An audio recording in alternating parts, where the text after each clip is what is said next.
Pasadena, something like that? Sedona. So we oversee this whole city, and when you look up and down the river, I mean, skyscraper next to skyscraper, and so I'm still from the age where I see pictures from Vietnam like 30 years ago, and I think I can tell you, I mean, you must be enormously proud of your city and of your country, because what you've done is, I mean, you know, if you think about the old established countries who have been emerging countries, it took them probably 100 years to get where you are after 25, 30, so that's very amazing.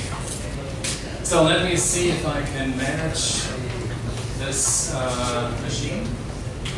Or it's the 250th presentation I do with Axel, yeah. And you have to switch here. No? Wait a minute. You wait 5 seconds. 5 seconds. Okay, so I'll talk for 5 seconds. That's easy. So yeah, so the reason why we're here is when we, after the 4th company, we actually sold and have been very lucky. That was in still in California, so we lived 20 years in Silicon Valley. We got one part of the Silicon Valley culture with us, and that is, once you made it, and once you have been lucky enough and got enough help from others to get to the point where you are, then you have to give back. That's simply a very simple and very clear responsibility that successful entrepreneurs have. And that part of the culture, I hope, can be implemented here too, so that once you made your IPO and after you sold your company and be completely exhausted from 20 years running like crazy, that you take this stage as well for the next generation and help them to achieve the same goals. So with World Innovations Forum, we said we want to help startups, and it was prior to that, still in San Francisco, we started an accelerator. And in the 2nd or in the 3rd batch, I don't quite remember, a German guy came up to me, stand in front of me, congratulated for what we were doing, and he said, typical German, but, you know, what you're doing is great, but because of guys like you, everything happens in Silicon Valley. You are not venturing out back to Europe or anywhere else to help startups there who need more help than the guys in Silicon Valley. And that hit me. And I thought, wow, yeah, that's true. And so we decided to do what we've learned there, not only give back there, but actually give back to the world. And so this is how the World Innovations Forum started. Has become bigger than we thought at the beginning, but actually super happy that we do what we do. And so real quick, we're an NGO, we're a non-profit organization, and this is basically the legal entity where we do what we want to do. And we simply want to help entrepreneurs. This is one reason. But when we looked at all the dynamics of entrepreneurship, we also realized a couple things that were very new to me. That entrepreneurs are basically a special breed of human beings. You all know Jedis, you probably know elves, you know wizards, you know alchemists. I mean, all these people have special traits. They can make gold out of straw or wine out of water. They make all kinds of things out of dirt or whatever. But entrepreneurs have one special ability that even these guys have not. You make something out of truly nothing. It's a brain spark, and you say, gosh, if we can do that, wouldn't that be amazing? And this firing of synapses, and the synapses, they're sitting in here. They don't even see anything other than getting some signals from your eyes. They decide, no, you should do that. And many of you will actually do what you think. And that's one of our mantra. If you can think it, you can actually do it. And you know, we would not have microphones, screens, chairs, lamps, anything without entrepreneurs. And so there is an interesting correlation between the small number of entrepreneurs and actually rich people because the richest people are actually entrepreneurs at the end of the day. So I wish you all that you get there, but with respective responsibilities. And so, without reading what's on here, by the way, the presentation will be up on SlideShare. Do you know what SlideShare is? SlideShare.com is I see a lot of nods. Okay, SlideShare.com and /WI forum, you will find the presentation. We'll upload it probably tomorrow morning or so. It's a member-driven organization, so it's not that people like Marita and me do everything. It would be absolutely impossible, but we try to encourage others to help. And there's one fantastic learning that I learned, actually, and I was already well into the late 30s in Silicon Valley. My investor asked me to help another startup to do something. And I thought, wow, I mean, we have all these experts in California, I thought. Why should I, as a startup, help another startup? And the answer was very clear. I mean, if you are a startup, and if you are an entrepreneur, you have a certain wiring in your brain to do things differently like others. And this wiring in your brain helps others to do what they want to do. And so I encourage everybody to join, and not only join to consume, but also join to give a little bit back already in your current stage. Now you may say, I'm just coming from university, I just had this crazy idea. I mean, I don't have time, I can't do this, I mean, I'm just not there yet. Well, believe it or not, I can tell you, you are already there because you are here. You know, entrepreneurs have this tendency of doing things that seem to be impossible or crazy or whatever, and that is enough to help others do that too. So, with that said, we started the World Innovations Forum 2017, and we looked at the world from today into the next, believe it or not, kind of 50 years. And so we saw one major change, and we're not looking even for what is the next big thing, but I was asked numerous times, Axel, what's the next big thing, what do you see? And then I started to make my own scribbles and said, yeah, clearly artificial intelligence is one, then smart materials is one, biomaterials is one, then working on basically molecular level and creating things that haven't been created by nature so far. And I saw all this huge variety of things. And this was in the midst of writing a book called World with No Work. And I thought AI will come, like everybody else said this back in the days, and basically take most of the jobs, and there will be no job for the rest of the people. But then I realized, okay, there's so many new industries just beginning to develop that we will have more need for jobs than ever before. The only difficulty that I also realized is that all these new jobs will need relatively smart people. We probably don't have jobs for people who do repetitive things. I mean, here's the paper and here's glue, and you glue this other paper on this paper, and you do this all day long for the rest of your life. Those jobs will probably go away. But I say probably because even they're not all. So we have a little vacation home in France, and we did some refurbishing, and the painter we had, you know, he did all kinds of things, and I was just sitting and watching him do that. And I thought, okay, a robot would need to have a very sophisticated code for just recognizing all the variations of any given home on the planet. And that code would be so expensive that it's probably even cheaper to have the painter come in also in the future. So there is not a radical, all jobs are gone, but I think it was interesting. And by that process, I looked at what is most likely coming in the next couple of years. And so we came up with this idea, not actually we picked up on the idea that already existed of the innovations age. We will get into an age where innovation comes on full steam across all industries. Now if you look at the list, so we have the Stone Age, was determined by stone. We could cut things, I mean stone was everything. then the Bronze Age, then the Iron Age.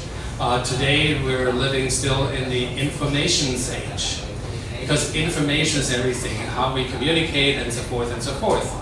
Now every time period was based on one major tool, but what will change significantly is that we no longer have one major tool in our next generation, but a multitude of techniques and technologies and things and ideas. And that means for you as an entrepreneur, I mean, the opportunities are even greater than any time before. Because up until recently, you were probably looking for technology and going to technology in order to make a cool company. But in the future, and this is very near, there's a lot of things. So I met one startup in Berlin the other day, and the company is called Out of Air. And what they are doing is actually they extract the carbon out of carbon dioxide. So the carbon is the stock material, well, basically the whole universe is built from. And they put this material on the wall from houses. And as they extract the carbon out of the carbon dioxide, they return back air and leave the carbon on the skin of the house. I thought, wow, how cool is that? I mean, you just need to get this crazy idea in the first place. But what it does is it filters the air, gets actually fresh air back, and builds a new film on the house wall. I mean, microscopic small, but over time it will be probably 1 millimeter or 2. So you still don't have, super thick walls. But it's carbon, and carbon has the tendency that it actually breathes, so air goes back and forth. Stuff like that, just to inspire you. I mean, the whole range of things that are going to happen is just enormous in the next, I would say, 30 years. Now you say, gosh, 30 years, I'm already old. Well, yeah, some of you maybe, but it's already starting now, so you have lots of options. So with that, we started to understand, or try to understand, what the major innovation paradigm actually is about. And I want to share this with you in order to, again, trigger your brain where we're actually going with innovation. I mean, you notice that the government here in Vietnam, the same in Korea, the same in India, everybody is pushing for innovation. I mean, absolutely everybody. Because the most innovative countries will be the ones who make it. And if every country would make it, that would be absolutely terrific. Because we had then a world with 7.5 billion consumers. So we will all be super busy to produce everything all these consumers will want. So there is no rush to say, well, we need to be number one and all the others will be behind. I mean, if we have an ideal situation in the future, we can actually go everybody gangbusters and thrive. And mathematically this is possible, and I don't want to go into the math today, but I just want to tell you it's possible. So the curve of our logo is basically the curve of innovation. This is where we start with our idea. And then we build and fix and troubleshoot and try to find customers and so on. And this is the classic way of startups, of about close to 1 million startups around the world at any given point in time.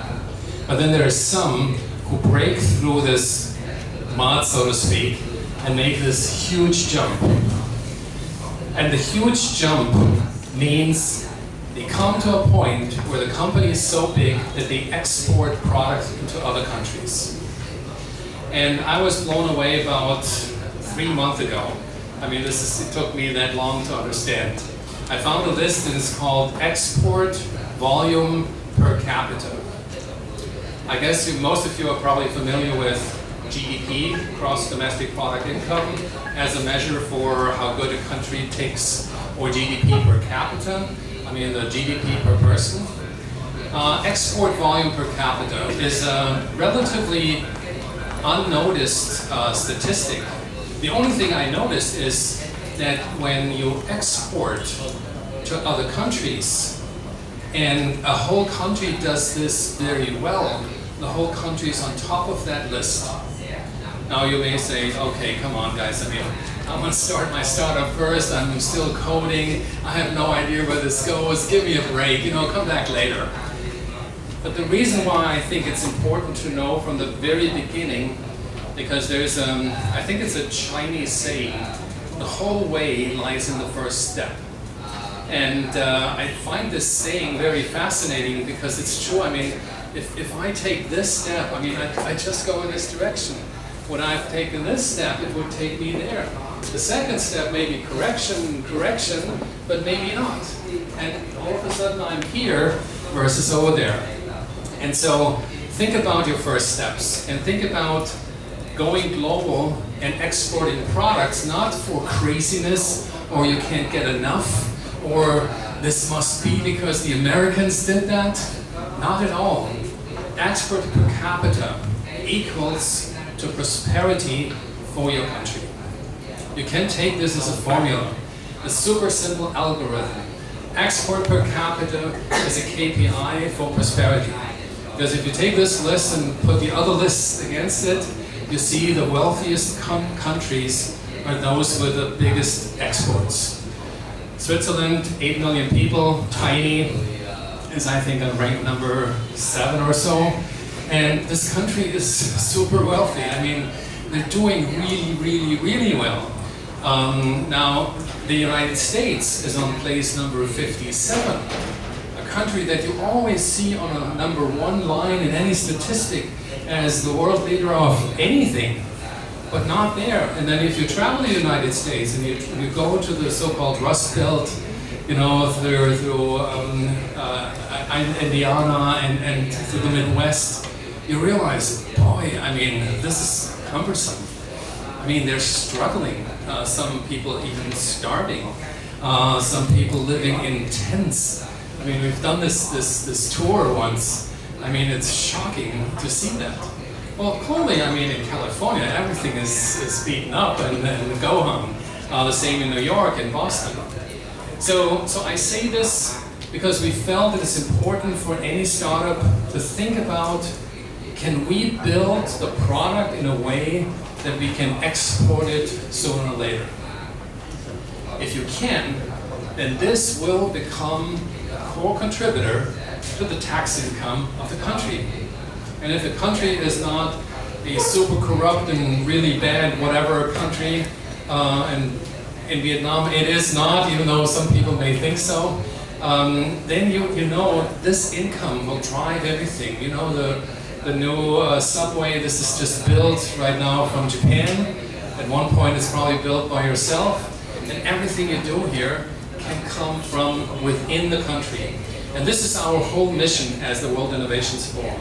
Develop prosperity from the inside. I was about 15 when I learned, any organization, and I was at school and people said, hey, we can contribute there, we collect a little bit cash, they're helping poor people in Africa. And I was pretty much disappointed to realize that the organization itself takes up about 30% of the income. And then, the rest went to Africa, and there, about half of it got sucked up by some bad people, so to speak. And I thought, I mean, what a world. I mean, there are people who try to help, and then in this whole process, I mean, the money basically goes away. But I realized the best thing to do, there's this old saying, don't give people fish, teach them how to fish. The best thing we can do is actually start the spark from inside. And so our whole mission is a self-propelled economy through innovation and entrepreneurship in every country in the world. And so this is why we're here and why we're traveling around, not quite around the globe, but pretty much. So with that mindset, it's amazing, and talking about mindset, this is what we learned in the Valley probably more than anywhere else in the world. Everything you think, everything you believe, everything you are working on or focusing on is based on your mindset.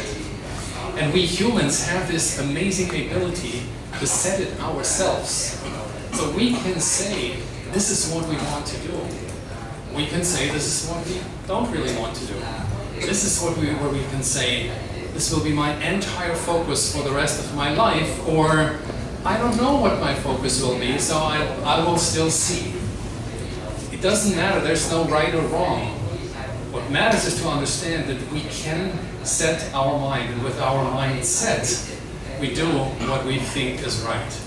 And when you think, okay, I can build a startup that will eventually, after 5 or 10 years, go public, and we will deliver products from Vietnam into the rest of the world, and only 100 or 200 or 300 of you will do this over time. Well, that would be a major contributor to Vietnam as a country. If you look at the major contributors of a country like Germany, it's Bosch, Mercedes, Audi, BMW, Porsche, Siemens, and a couple others. I mean, it's probably 100 or 200. That's it. There's 100 or 200 entrepreneurs 100 years back in time who actually made this happening. Most of the people don't even realize. And I was thinking, wow, I mean, if this is the case, we can do this across the world. And we're actually running a project right now in Nepal, simply because we accidentally met somebody from Nepal who dragged us in and said, come here. So we try to do this. I met the Prime Minister a couple of weeks ago, the Finance Minister. We talked through this and they said, I mean, if you believe this is possible, you know, we would like to help you, help us. And so this is what we're doing right now there.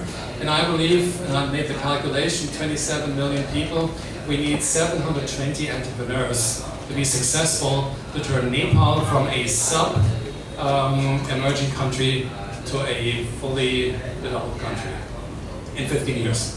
Yeah. So this is us. This is the list from what is it? Wikipedia. It's export volume per capita. If you just look at it, it's just fascinating, and you can play with the numbers back and forth and compare and so on, and you will realize a country like Vietnam, with I believe it's roughly 100 million people. Is that right? Yes. So 97 or so. You'll probably need 2,000 or 3,000 successful entrepreneurs. The whole country, 2,000 or 3,000. In 20 years, to look then back and ask yourself, who are the new Mercedeses and the new Siemenses and the new Facebooks and the new Googles and so on of that time. And if you're eager to do that, I know you can, because other countries could do too. What I found a little bit unfair is that even though they're trying to be helpful, I think no country really disclosed their inner mechanisms. And well, I thought this is a bad idea, so let's talk about it. Right? So I will skip that in the interest of time, but here's a consequence out of this. What would it actually take to make this happen, to make a couple hundred entrepreneurs super successful? And so I studied the success pattern of, I think it was like something like 600 startups in Silicon Valley. What do they have what others don't, and vice versa? And I want to take the time real quick to go through some of these items. Bold vision. Now, even under academia and even under sort of well-experienced startup investors, the question is, and it's still a discussion, is a vision, is this really important for a startup in the early stage, or should they just run and build and crack the nut and play around and figure it out? What I realized is that all the top startups, or actually the top companies today, started with a vision, with a very clear understanding what the company will look like possibly in 10 years. And some of these some situations are there's a lot of evidence behind it. So you may or may not know when Yahoo in 2008 tried to buy Facebook. They offered $800 million US to Mark Zuckerberg, 25 or 26 years old at that time, to buy the company. And he said no. And the reason he very clearly discussed with the public, I want to fulfill my vision. I don't want to sell. The money doesn't, I mean, it's attractive, but it doesn't compare to fulfilling a vision. And this is something where I would just recommend you go, let this go through your brain. When would you sell? And when would you have the vision strong enough to go forward and make some major impact? And the thing that helped me to make the decision, I was thinking, okay, if I would sell now, you know, whatever company it was, I would get so and so much, and I could relax and sit back and obviously never work again and, you know, do whatever I want. And it's kind of a compelling situation to be in, particularly if you're young, of course. But then I thought, okay, then fast forward later, I'm 70 or 80 or 90 and I'm about to die. What would I look back for? What would make me proudest? That I had 30 years of sitting on the beach? Nah, not really. I mean, it would be cool, but I wouldn't be proud of that. But building something that is, I mean, is a sort of a testimony for humankind for doing something extraordinary, I would be damn proud of it. I have to admit, I was always looking for something like that that is even more than company. And it took me 60 plus years to come to that point. But all the companies I did were major stepping stones to get to this goal. And so when you think about your vision, think about would you be proud of in 30 or 40 or 50 years, lying back and saying, boy, you know, I totally made it. This is what my life dream was. And that's your best decision to build your vision on. And if it's a quick exit and making many quick exits and making super much money and then being able, because of the money, to do even more, then you will realize that it isn't about money. You will realize this at one point. Unfortunately, not right now. I mean, no matter what I tell you, you say, yeah, this is nice to say from your position, but you know, I'm here and this is very different. But making money is always a side effect of something doing much greater. And if you do something great, the money comes automatically. You can't even avoid it, so to speak. The next step is team building. When I started my first company, somebody told me, you know, when you start a company, you know, take the best talents possible.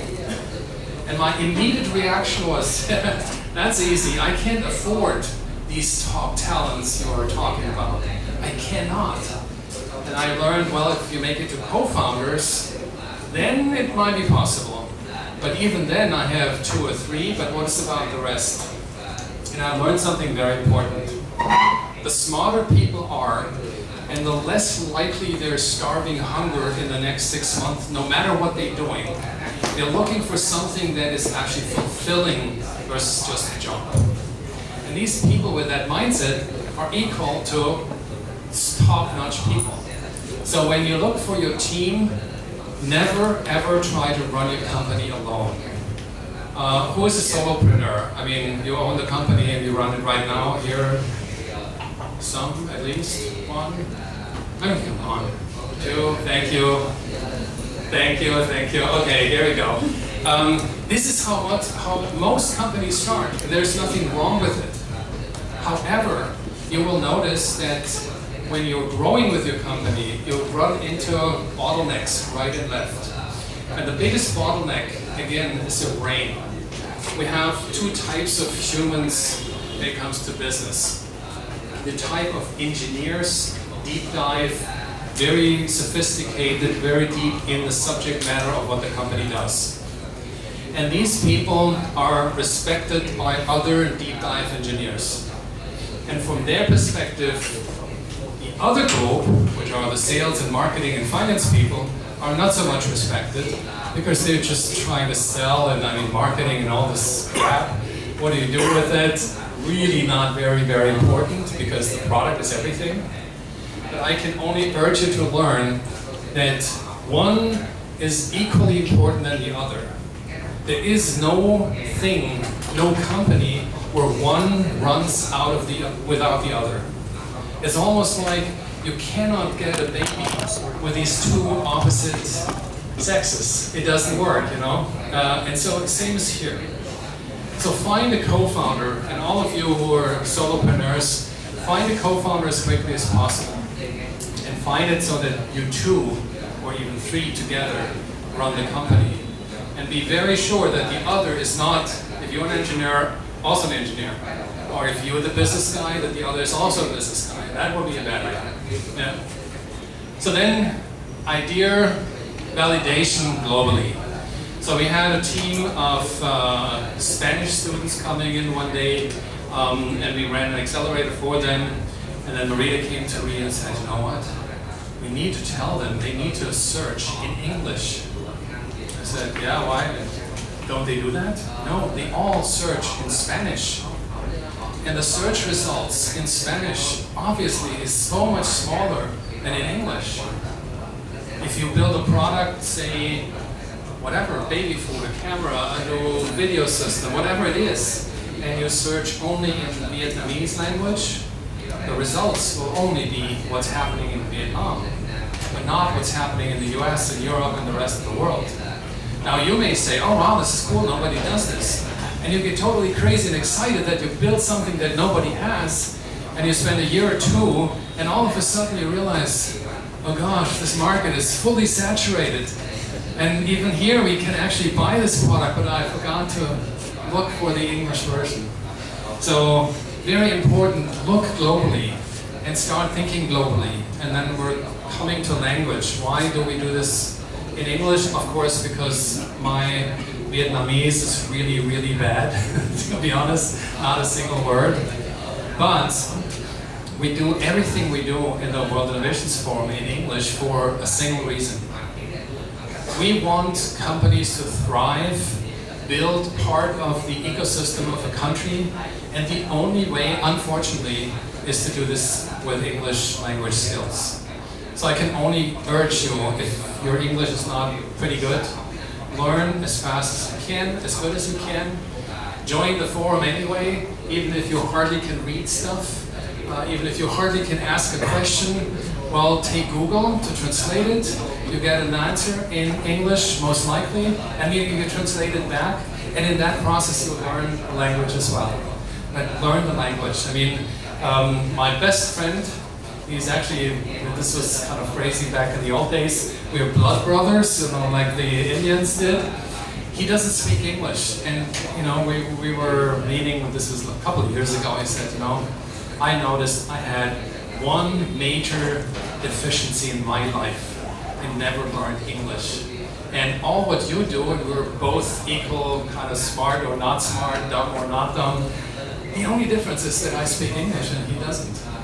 It is amazing that the English language is a major differentiator. Even if you're the smartest engineer in the world, without English language, you're basically locked in a chamber.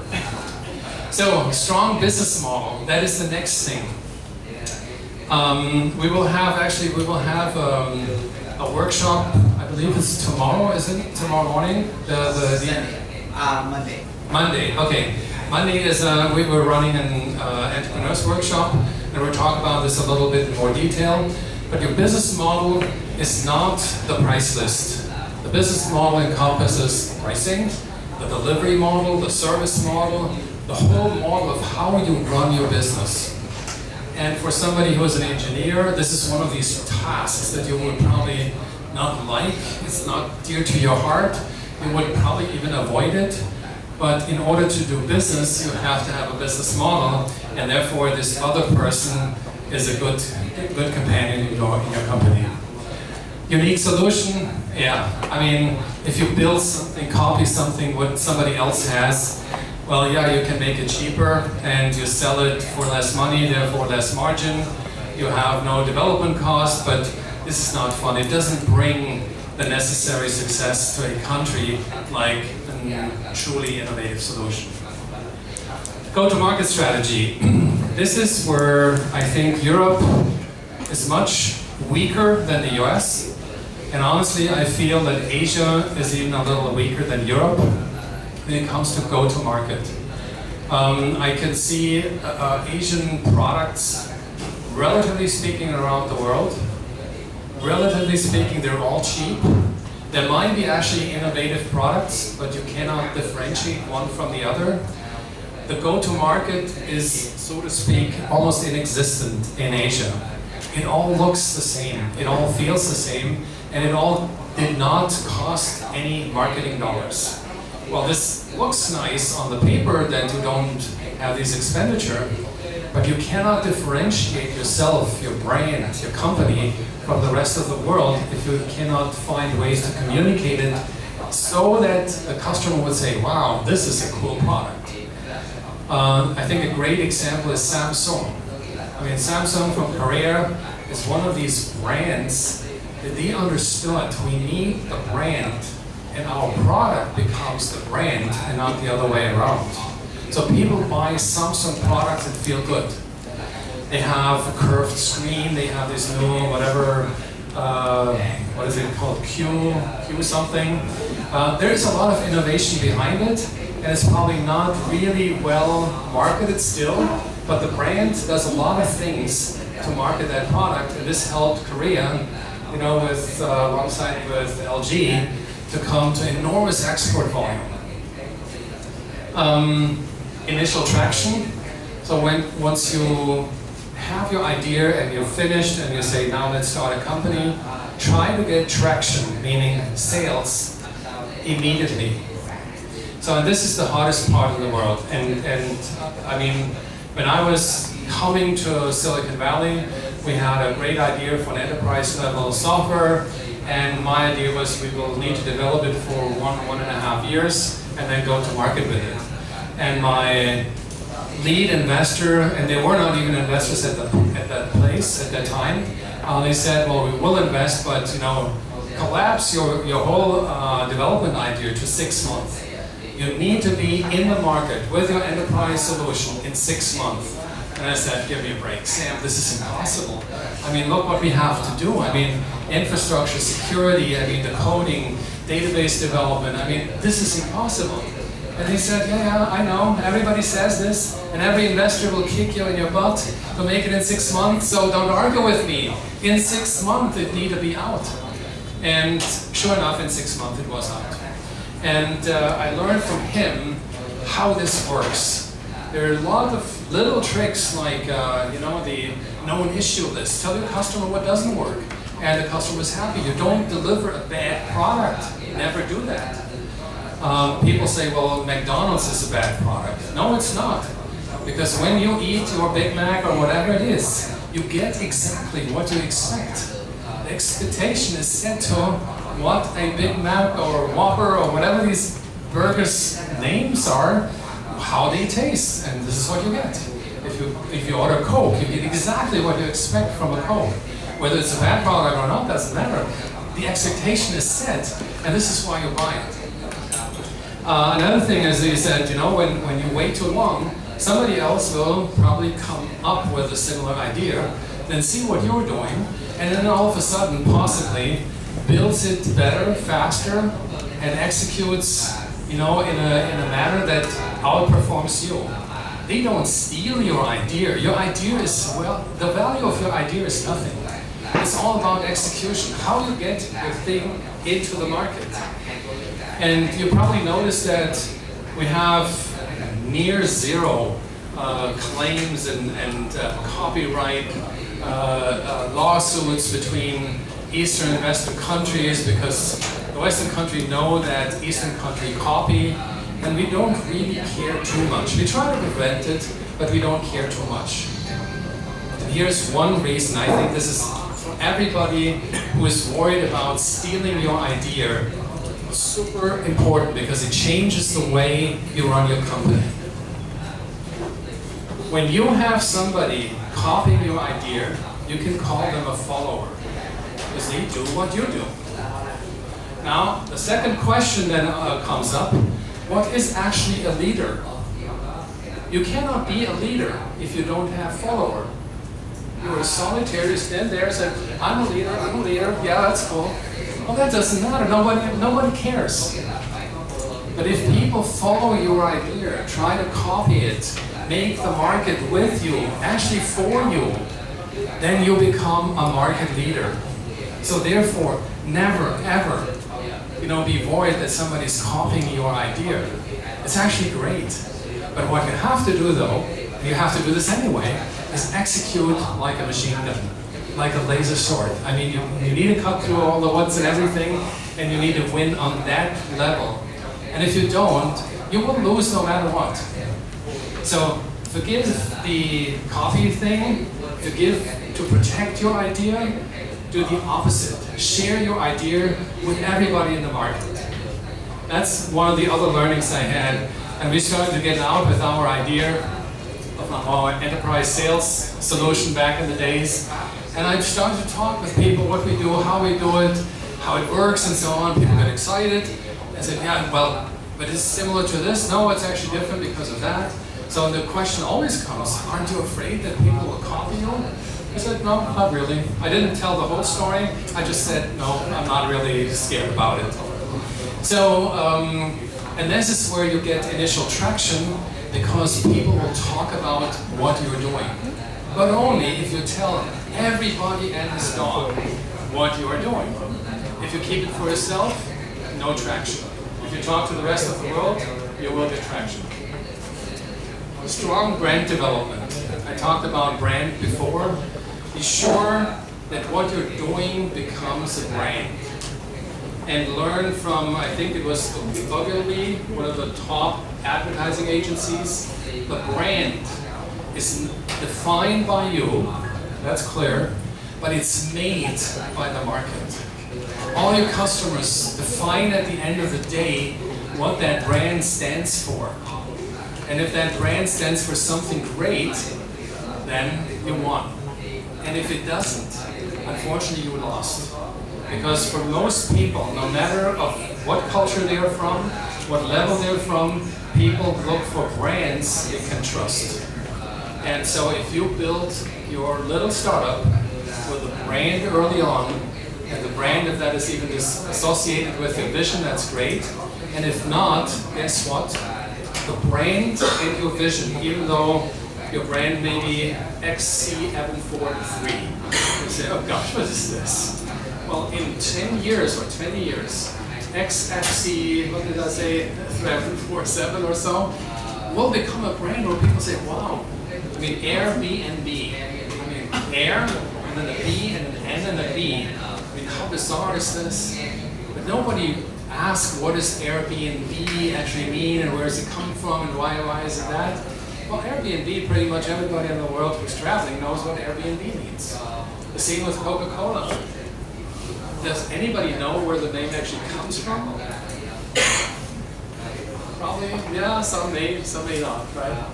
So, then, if you did all that well, this is the other hard part to comprehend, only then funding will come with no real problem. If you start to get funding after you have your strong business model or your early market validation or your kind of prototype, you run from investor to investor and it will get harder and harder. And when you talk to many investors already and they know you're coming back because you still have not gotten your funding, well, it gets even harder to get the next round. So people say, okay, we need to get to Silicon Valley because, I mean, money is flowing like water there. Well, it feels like, and there's a street called Sand Hill Road where there's about 300 of the world's richest venture capital firms. But guess what? They have all the choices. I mean, there are 16,000 startups in San Francisco alone right now. I mean, there's more startups than actually even these guys have money for. So the competition is fierce. And you will still not get money if you don't have this robust company. And this is what we're trying to help too, is to build a robust company as quickly as humanly possible. And that doesn't mean building all the product, or building all the financials, or building all the other things that you may think is important. Build these robust construct of a company. What is it what you are going after? What's your vision? What is your business model? What's your technology? What is your market? Does the market exist? Are they customers? Are there already customers who said that told you that they will buy as soon as they can? Do you have a question? No. Okay. So, and with funding comes growth. Now, there is this early stage investment, like when you get possibly money here from the government. I mean, you're in a very lucky situation because you get probably money before anybody else would get money in Silicon Valley because government provides money. And that's amazing, it's cool. But what we've seen in Switzerland, when we have the same, I'd have to say now, problem, that you burn through 100,000 or 50,000 or whatever the equivalent is in a year or two, and then you need more money. And then people say, okay, so how far are you? Well, we have this and that, and we did all that, and so forth.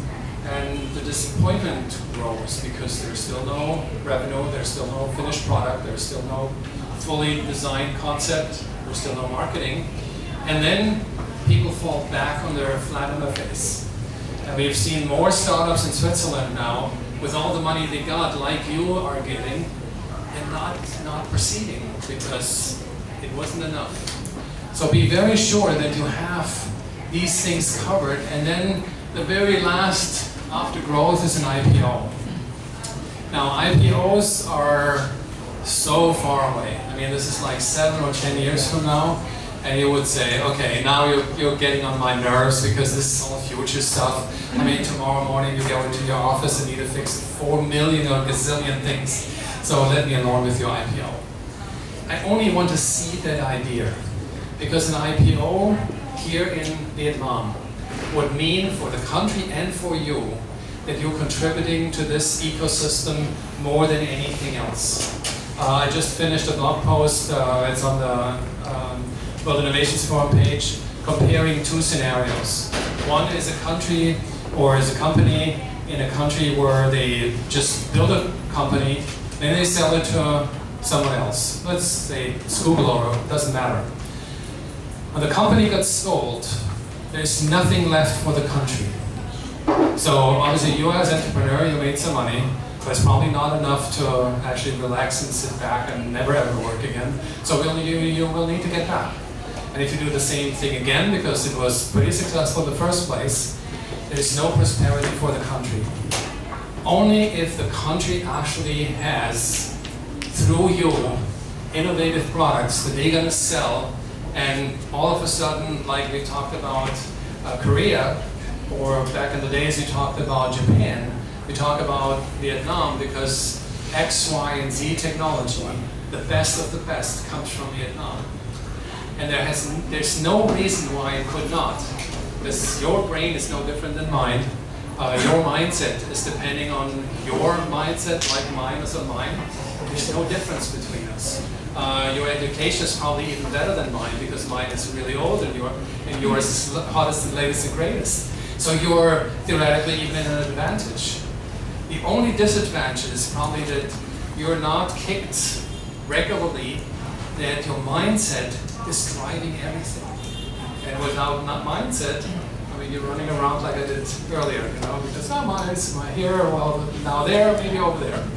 So, You want to have some questions, perhaps? yeah, I think this is the one? No? Maybe one word. Well, I skipped that. You get all the support you can even imagine.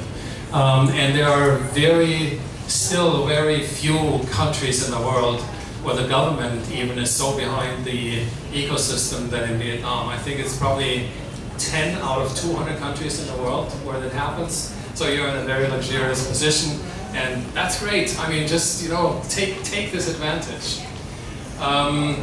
So the next thing, and this is all about, at the end of the day, also all about mindset.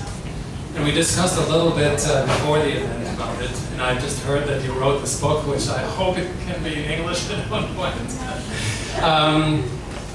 What I learned in Silicon Valley was that everything people know about Silicon Valley actually is secondary or just not even important.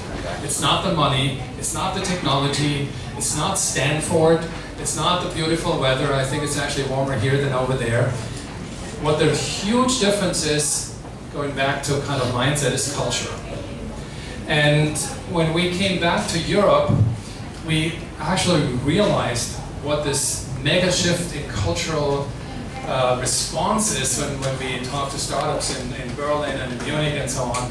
And I realized, gosh, this is very different. People are close to their chest. They don't out themselves. It's hardly they ask questions.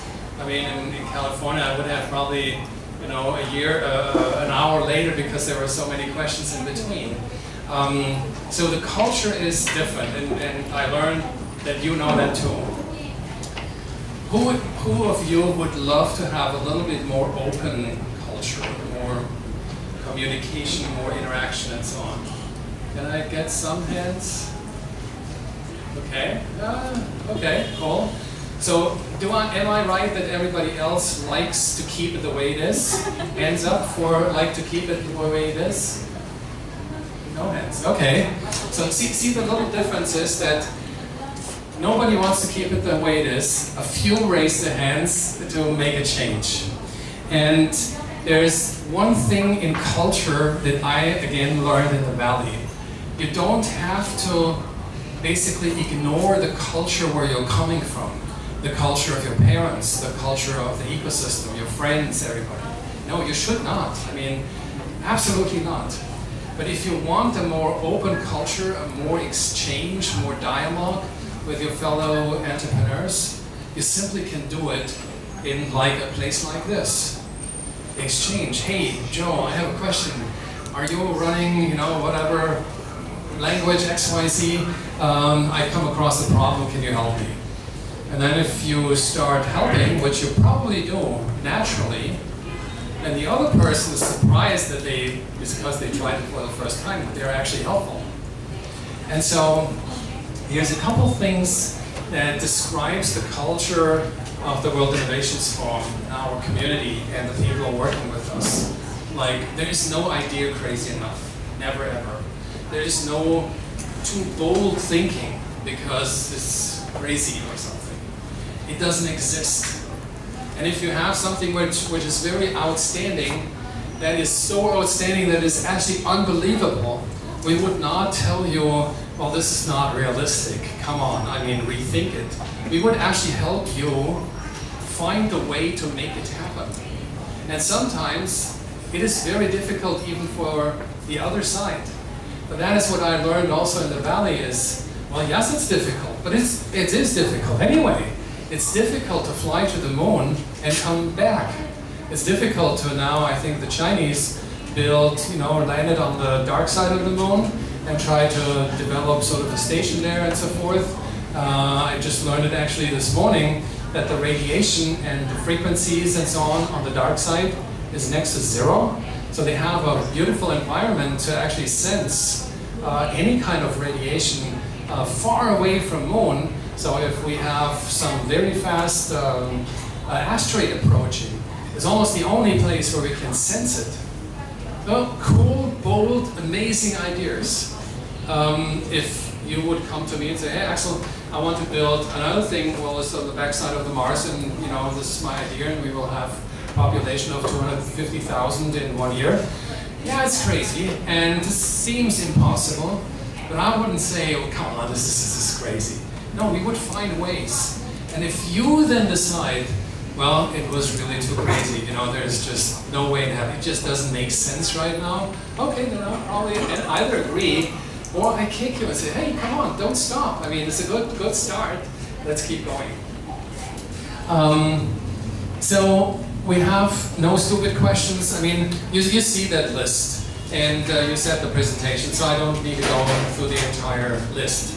But what I want to tell you is, don't ignore or abandon the culture you live in. You should not, you actually cannot. But what you can do is the same that a couple people in San Jose did, who started a company called Fairchild in the 50s. They said, you know what, the way we want to work together is kind of like this, what I listed here. And if we're leaving our campus, then we're back in the other culture. And that works fine.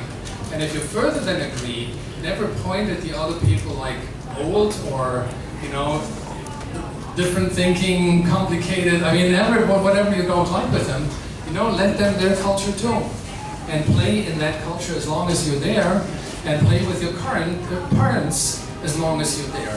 You know, you respect theirs, and they don't even have to respect yours because you play this like in this ecosystem.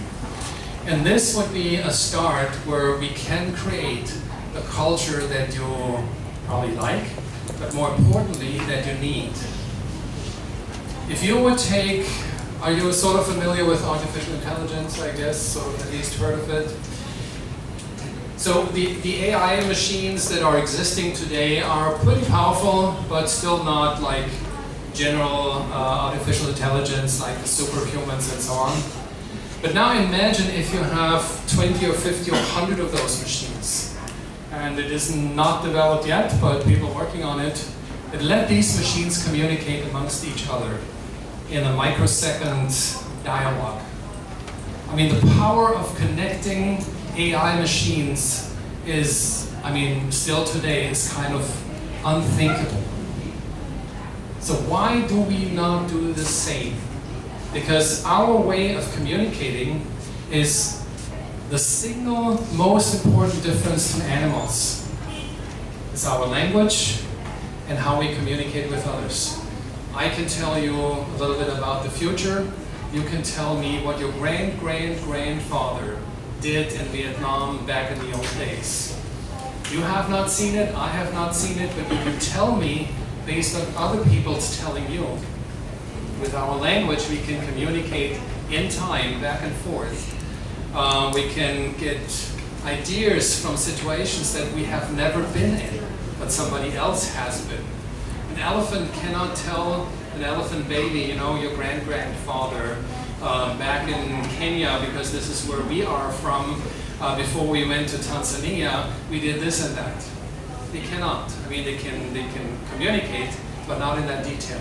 They cannot learn. They cannot speak, actually. Now, I can only urge you, communicate as much as you like. And if you have a question, this is one thing I learned, even for me, more radical than almost anything else. If you have a question or a problem right now, the typical tendency of a human being is, if you don't have an answer right now, you put it on the side. And then do something else. And then if the pressure rises, you take this again, try to figure it out, you may Google it or not. If there's not an immediate answer because it's too complicated, then you put it to the side. And you lose weeks until you finally finish it somehow under high pressure. If you on the other side would take it and realize, okay, I don't have an answer for this right now, but maybe somebody else would. And you look into your ecosystem, whoever might have an answer. There's Quora, for instance. Who does not know Quora, the question-answer system, internet? Is this popular? Yes, quite. Right? Okay, see a lot of nodding. Good. Use Quora. You get an answer almost immediately on almost any question. And the more complicated the question is, the more sophisticated the answer, I can almost guarantee. And I'm not a shareholder, unfortunately not, but this is a very, very cool tool. So you get always, of course, also answers to things that you may not hear, but you know, that's one of the, on the downsides. But try to find an answer right away and communicate with your inner workings of your ecosystem as often as you can. Okay? So with that, I have one question. yeah. I saw in the presentation about the culture, it is very interesting, and especially the point that you said you are competing by execution, not by secrecy. Can you elaborate more about that? Because like in here in Vietnam, especially in Vietnam, people always afraid of talking, and sometimes I think that like especially the people who support the entrepreneurship ecosystem who we have to deal with when they work with the startup hesitate to open up to talk about the problem. Sometimes they just keep secret. They're afraid of that. So I think that's Okay, sure. I think this is actually, I have to say, the single most often asked question in all kinds of these events is secrecy of your ideas. And I kind of ripple through it real quick. But for instance, if you have an idea, let's take AI, you know, upfront technology, hottest, latest and greatest, and you find a new way of dealing with input data into a neural network. And this is a radical new idea, and you're very proud of what you found. Well, the natural tendency is you will not talk about to anybody, not even to your brother or sister or daughter or father, because you don't know, maybe by accident somebody tells somebody else. And so you keep it for yourself. And this is a very, very natural tendency. And it's about, I read this once, it's about, I think it's about 50,000 years old when people started to keep secrets for themselves. So it's deep in our DNA actually, it's ingrained in our chain, telling us, you know, stop, think, don't talk. And now behavioral changes are super complicated, so you need to overcome this if you want to. And the reason why you want is, now you found this way, and you may have found somebody else who is working on a similar thing, maybe even on a competitor's company. And you exchange with them what you found. This goes 100% directly against your instincts. So, and here's a story. I was, I think, a year or so in Silicon Valley, and my investor said, meet Chip Overstreet from this success company. They're a little different, but they're in the same space. And Chip was the CEO of the company, and my investor said, talk to him about your business model, because this is radically different, and he can probably benefit from that. Now, he was also an investor in Chip's company, so I thought, the first moment I thought he's kidding me. I thought he's testing me if I would be stupid enough to share this, because it was so crazy. But I looked at him and he said, no, I mean, it's maybe odd, but I mean that. It would be great. And I said to him, okay, I mean, you're investing a lot of money so far already in us, so you will probably not want to destroy any ideas. And I met with Chip. Chip was a Californian guy, and we had this conversation, sort of, first couple of minutes, so what are you doing, what are we doing, and how do you like the investors, and the typical blah, blah. And then I said, yeah, I think it's a little bit odd for me, but you know, I think it's worth trying. Share my strategy, how we go into the market with a channel organization versus direct. And he said, yeah, I would actually love to hear that, because we're here all direct. And so we talked about this, and I told him every aspect of our go-to-market strategy.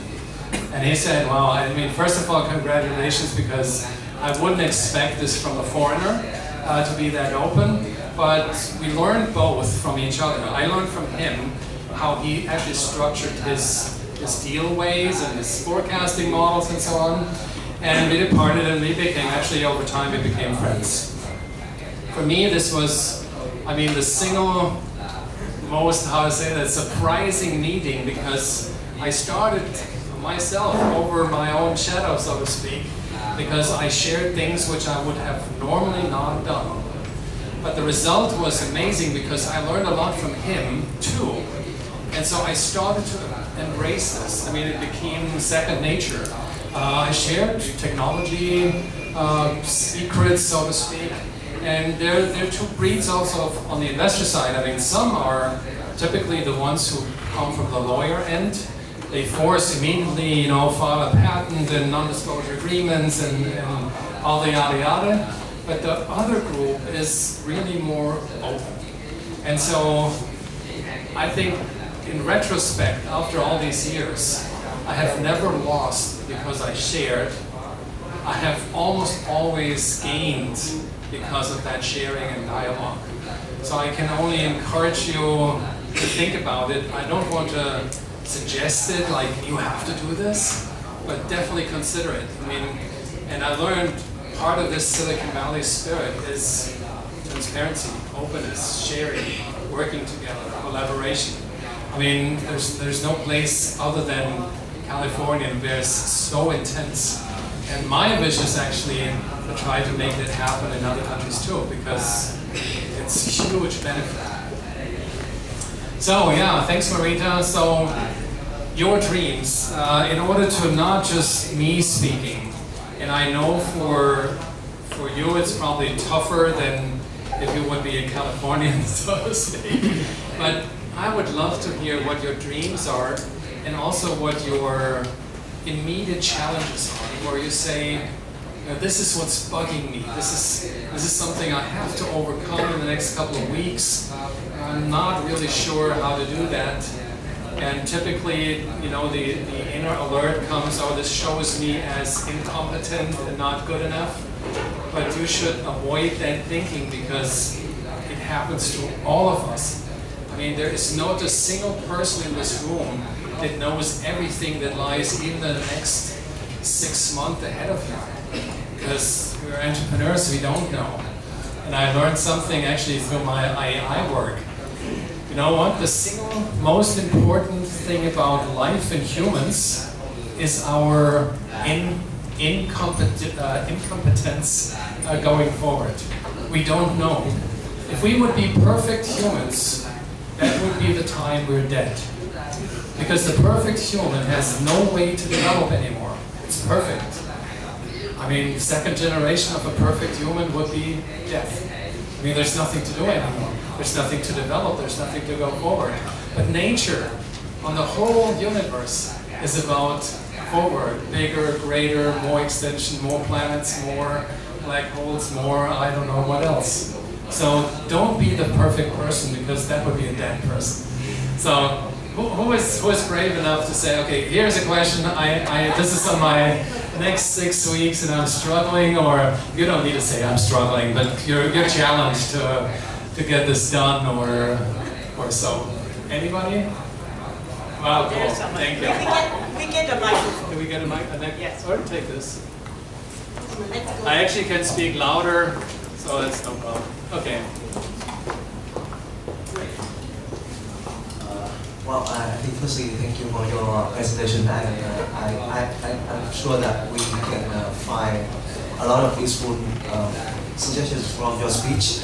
And I have a question like this.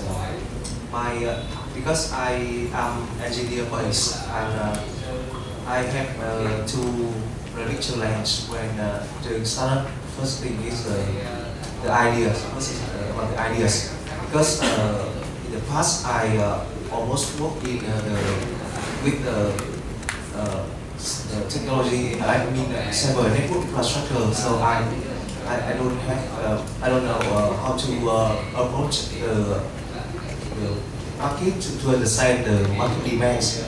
And the second thing is to approach people in terms of human scope.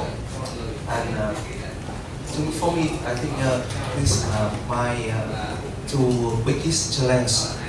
First is how to approach and understand the market demands effectively, and the second is how to sell the product effectively.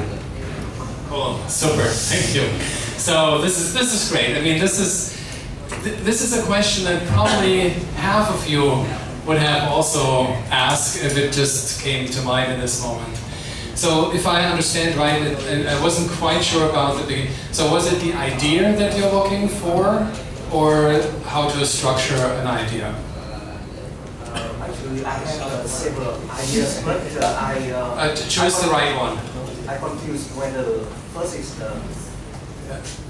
an idea has been implemented in advance by other parties or not, and the second is an idea has been fit the market or not. Mm-hmm. Yeah. So I mean, particularly and this, I think this was a research I learned.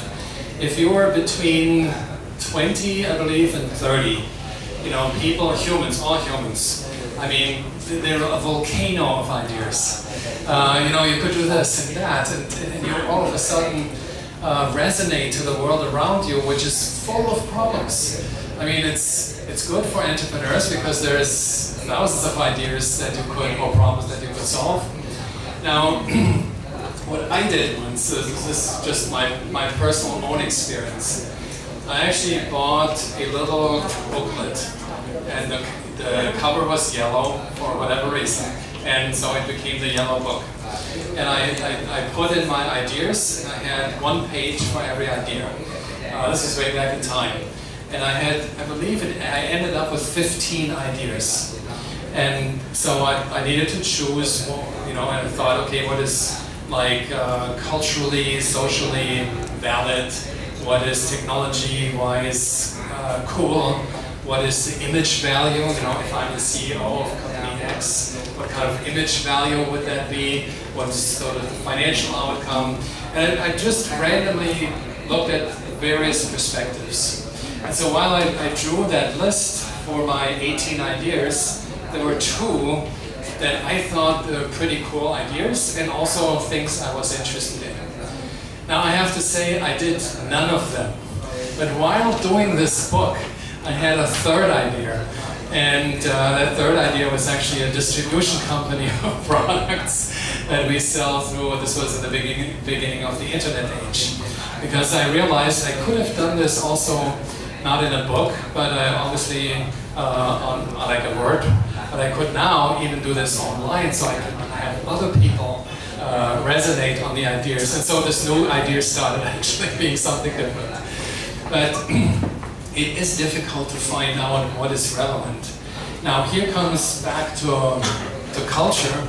If you talk, and this is for all of you, if you talk about the idea to friends, but not too close friends, actually more distant friends, because your close friends and your parents and your brothers and sisters, they are the first to tell you that this is stupid and you should forget that. They will tell you exactly why it's not working, and they give you all the reasons to toss the idea. So therefore, this is not very helpful because you know this is happening, so it's going to save your time. So talk to people who are sort of arm's length, maybe a colleague who is, you saw a couple times in a coffee shop or something like that, and you just grab them and say, do you have a couple minutes? I have a business idea I want to share with you. You don't know me too much, and this is why it's valuable for me. You know, there's no close relationship. And some people may say, oh, sorry, I have no time. Other people say, yeah, sure, tell me, you know, what you're up to. And then you share this idea at a stage where, again, you would be afraid that they copy the idea and run and do it themselves because it's so cool.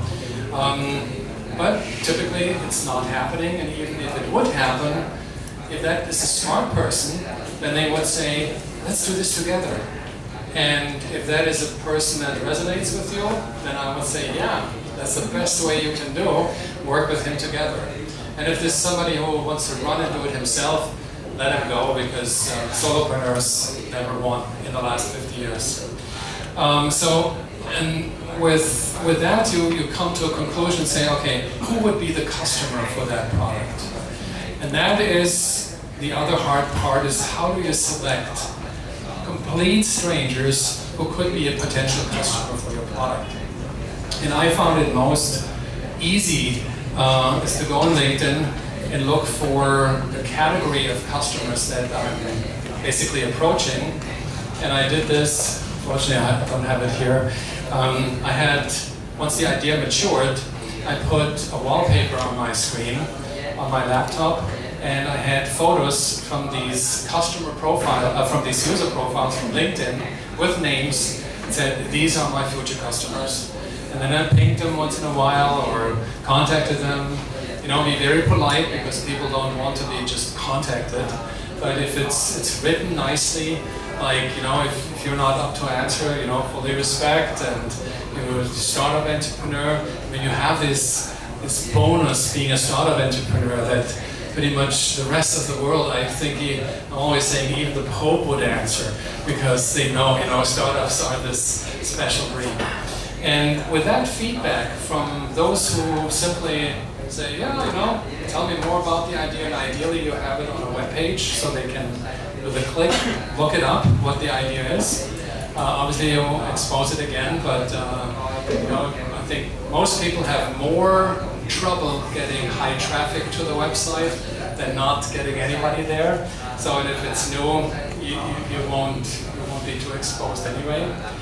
And with the feedback from people who will then come back and say, hey, young man, this is a great idea, yeah, congratulations, go for it.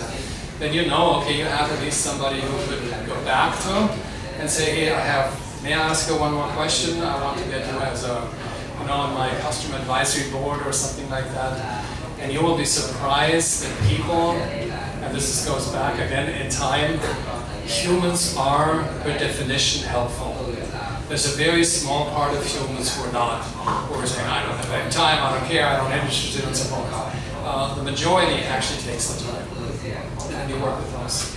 Did that kind of answer the question? Okay, so can I have one more question? Sure. No. Yeah. No. No, there's another question. No, I think Because as you said that for a startup, there should be at least 2 persons, one in charge of the product development, and the other will be in charge of business development. So if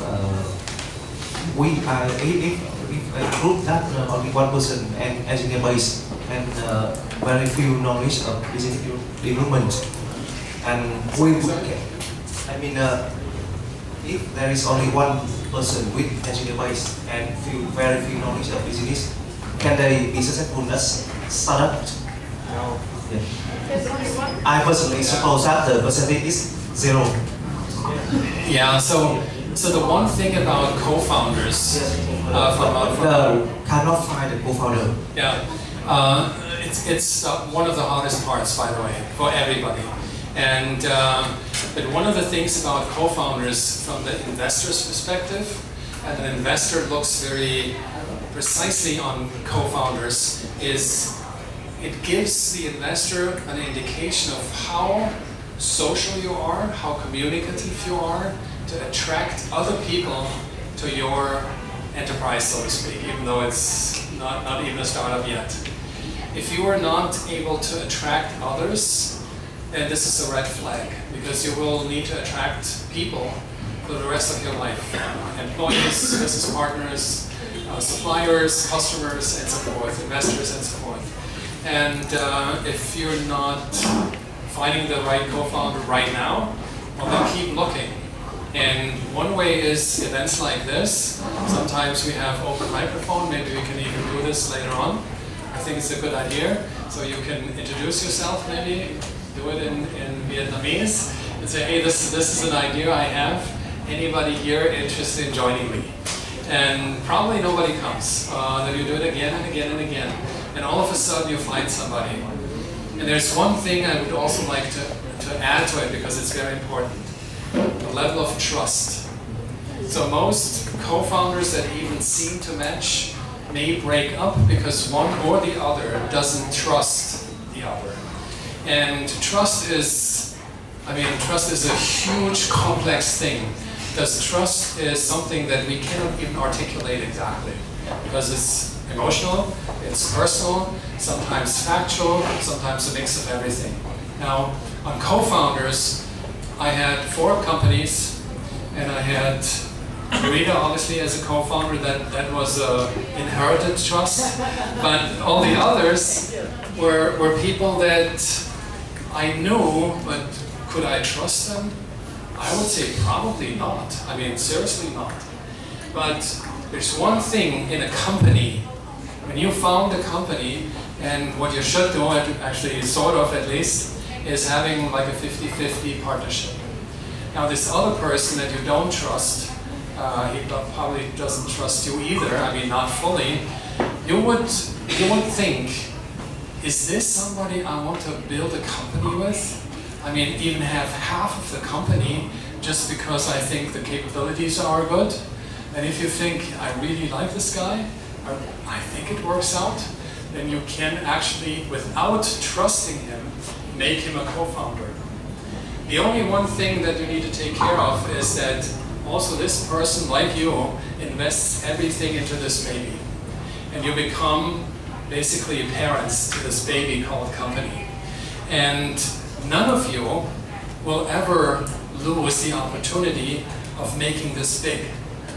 So you will always do, even if you're not sort of the same opinion, and you will be of very different opinion with the other, you will still work on the best for the baby, like parents. And that is a type of co-foundership that is actually ideal, far more than under friends. Because under friends, there is the friendship that you don't want to ruin. There are all kinds of other relationship elements that are not necessarily in favor of the company. My first company, Computer 2000, was with a colleague of mine. We respected us. We weren't friends, not at all. We actually never became friends. But together we built a multi-billion-dollar company.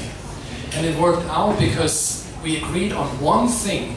And that was in the very beginning. And this was a very firm handshake, look into the other's eyes. We will do everything in the interest of the company, even if it is against our own interest.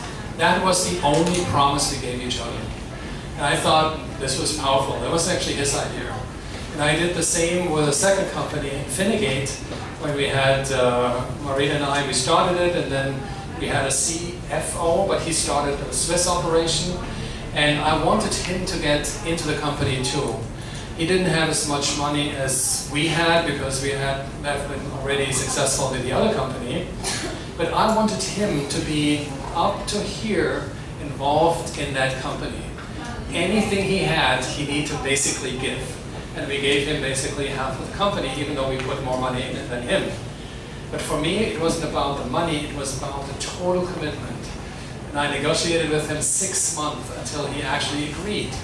And he wanted to come in, but he didn't want to put all his money in. I said, you know, David, this is the deal I'm looking for. I really want you, but I want you to be totally committed with all the risks that you share like me. And after 6 months, he agreed, and it was the best thing we both ever did, I mean, for this company. And now with the third company, Blue Roads, it was a similar thing. I had HR people hiring my management team, and then we found one co-founder. So that said, the trusting is something you can alleviate through the cash that needs to go into the company and the promise that the company is everything you two founders do, even though it's more or less a stranger. We have another question. Thanks. Cool. Because the topic today, by the way, thank you for your advice so far. The topic today related to global entrepreneur, right? So my question for you is first about scalability of a idea or product, right? And the second part of it is when you want to go global from, let's say, Vietnam market to like South Asia or even US, UK. So what it takes for us to get there? Okay, good question. It takes everything you have. Every energy, I mean, literally everything. The thing is that if you look at products, then you will be surprised if you take off the inner glasses, and I do this all the time and I love it. Take Facebook. I just learned it's a Facebook country, so most of you are probably on Facebook. Now, try to eliminate everything in your brain, what's in there about Facebook, and try to basically imitate that you are sitting the very first time in front of Facebook. And you look into the UI and everything like you would look when this would be the very first time, and you have no idea what's behind it and so forth. Most people, I mean, this is, by the way, I think it's a skill or a gift to be able to do that, but most people would come back and say, dear goodness, I mean, this is ugly. This is so old style. This is still the same blue that it was like 15 years ago. I mean, can't they do a better job? And by the way, Now I'm thinking about, couldn't they do this, this, and that? I mean, this is terrible. Now I take another product, Salesforce.com's CRM system. It's only also 15 years old. I mean, it's terrible. I mean, it's totally old style, not only from the visual, but also from the process, from the behavior, the interaction with the product. I mean, couldn't you do something like, Alexa, hey, give me my last 5 most important customers, call them one after the other. I mean, things like that.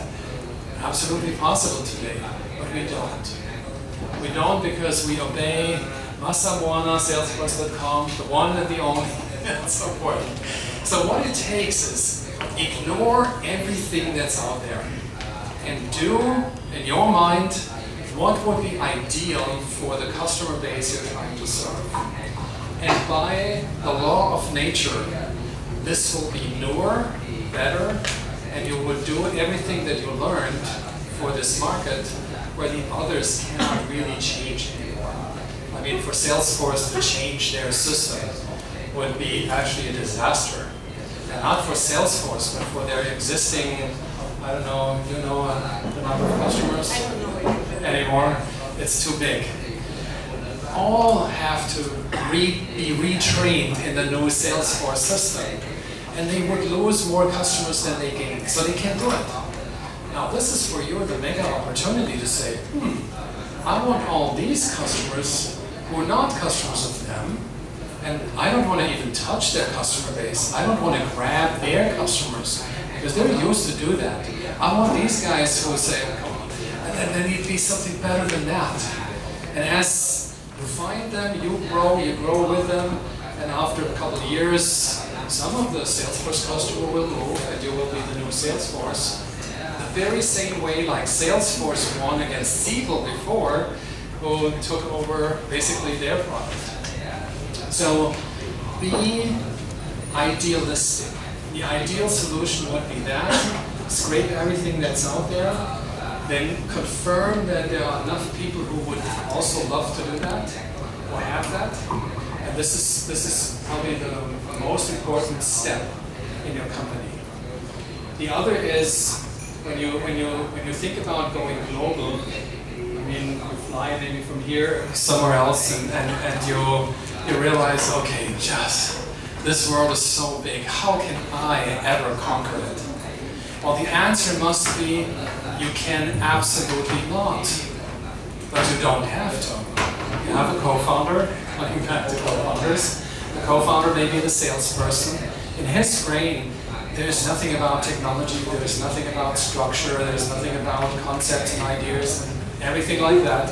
The only thing he has is sales, marketing, winning customer. If he needs to win more customer than he can actually win himself, he will extend his team.